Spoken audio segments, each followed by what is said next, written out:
Assalamualaikum warahmatullahi wabarakatuh. Perkenalkan, kami dari kelompok 2, kelas Farmasi A akan menjelaskan tentang profil farmakokinetik obat losartan. Sebelum itu, kami akan memperkenalkan anggota kelompok kami terlebih dahulu.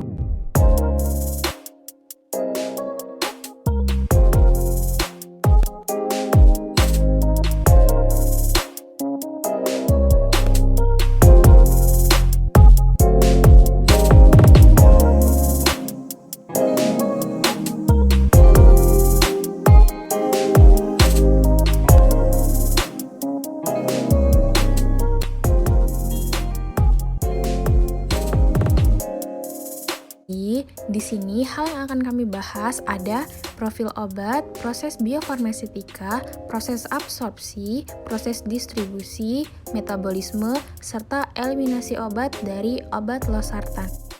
Jadi, apa sih itu obat losartan? Jadi, obat losartan adalah obat untuk menurunkan tekanan darah pada kondisi hipertensi. Nah, obat ini juga digunakan tuh untuk mengobati gagal jantung dan mencegah terjadinya kerusakan ginjal akibat diabetes. Obat losartan itu termasuk dalam golongan obat resep dan masuk dalam kategori angiotensin 2 reseptor blocker atau ARB. Dan manfaat dari obat losartan itu tersendiri adalah untuk mengatasi hipertensi.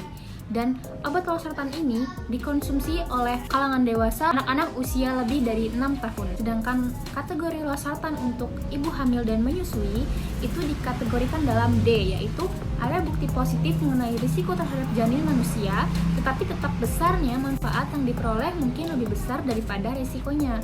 Misalnya, untuk mengatasi situasi yang mengancam jiwa.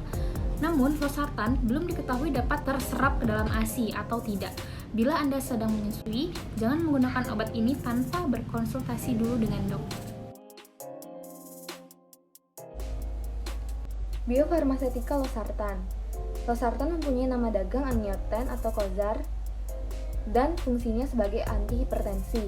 Organoleptisnya serbuk kristal putih sampai putih tulang, dapat mengalir bebas. Kelarutannya mudah larut dalam air, larut dalam alkohol, dan sedikit larut dalam pelarut organik umum, seperti asetonitril. pH-nya 5-6, bentuk sediaannya tablet salut film, ketersediaannya melalui administrasi oral, ketersediaan hayati kalium losartan pada sistemik sebesar 33% dengan 14% dikonversi sebagai metabolit aktif. Konsentrasi puncak rata-rata kalium losartan sekitar 1 jam, sedangkan metabolitnya 3-4 jam. Pada kondisi nefropatik diabetik, untuk dewasa itu 50 mg, dan kondisi gagal jantung untuk dewasa itu 12,5 mg per hari. Untuk mengonsumsi losartan, harus mengikuti anjuran dokter dan baca petunjuk yang terdapat pada kemasan.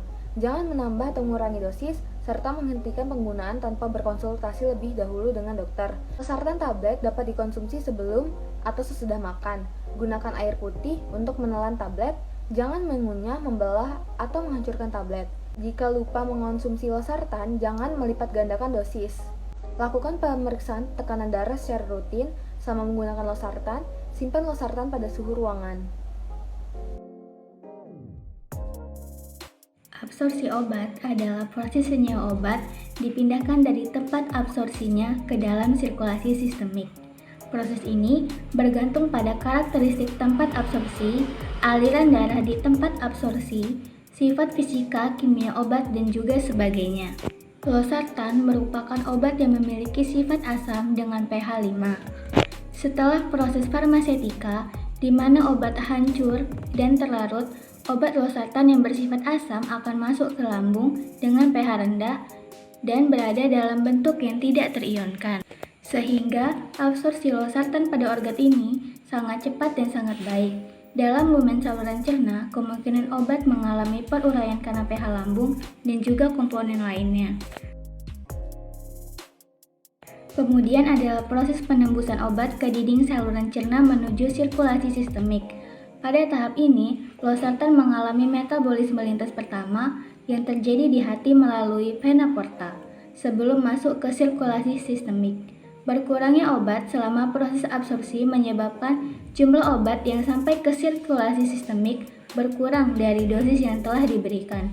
Bioavailabilitas sistemik losartan adalah sekitar 33%. konsentrasi plasma puncak losartan dan metabolik aktifnya mencapai 3-4 jam setelah pemberian oral. Distribusi dari obat losartan. Pada awal proses distribusi, obat losartan mengikuti aliran darah menuju jaringan yang memiliki perfusi tinggi, seperti jantung, paru-paru, ginjal, dan hati, sehingga terjadi keseimbangan dengan sirkulasi sistemik.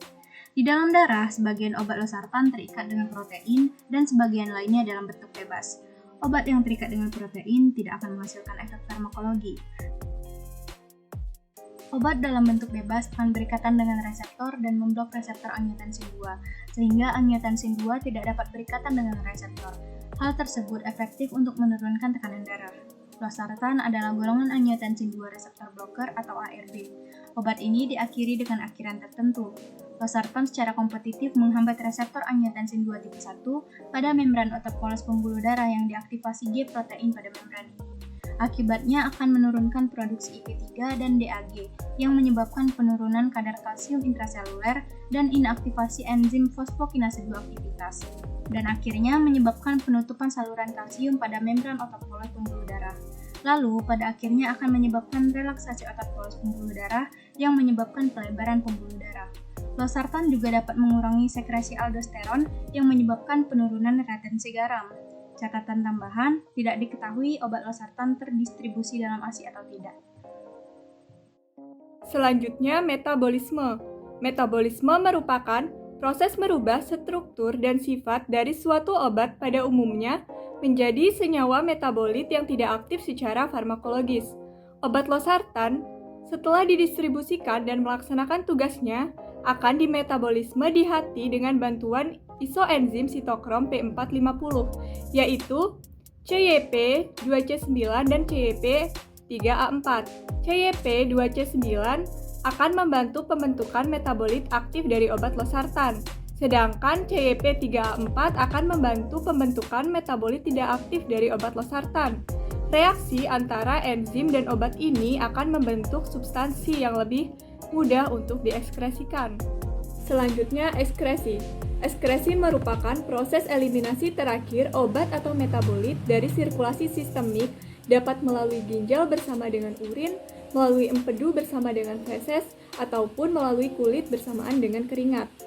Pada dasarnya, ekskresi merupakan hasil dari 3 proses. Begitupun dengan obat losartan, melalui proses yaitu yang pertama, filtrasi di glomerulus, kemudian yang kedua disekresi secara aktif di tubulus proksimal, dan selanjutnya direabsorpsi secara pasif di tubulus proksimal dan distal. Obat losartan memiliki waktu paruh yang singkat, yaitu hanya sekitar 1,5 jam hingga 2 jam. Sehingga setelah memasuki sirkulasi sistemik, obat losartan akan segera dieskresikan keluar dari tubuh. Obat losartan dieskresikan melalui ginjal bersama dengan urin dan juga melalui empedu bersama dengan feses. 4% dosis oral obat losartan dieskresikan dalam bentuk yang tidak berubah dalam urin dan yang 6%-nya dieskresikan dalam urin sebagai metabolit aktif. Sekian penjelasan dari kelompok kami. Terima kasih. Wassalamualaikum warahmatullahi wabarakatuh.